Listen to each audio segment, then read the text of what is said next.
সাদা তেলের মধ্যে এখানে আমি দিয়েছি প্রথমে গোটা জিরে, গোটা গরম মশলা, তেজপাতা।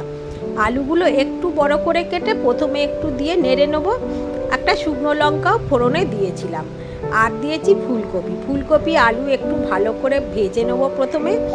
ফুলকপির আলুর গায়ে একটু দাগ এসে গেলে মশলা দিয়ে দেবো। এখানে আমি দিয়েছি আদা, মৌরি, টমেটো আর কাঁচা লঙ্কা বাটা। পরিমাণ মতো হলুদ আর নুন দিয়ে আবারও একটু টমেটো দিয়েছি একটা গোটা। এখানে আমি নিয়েছি ছানা।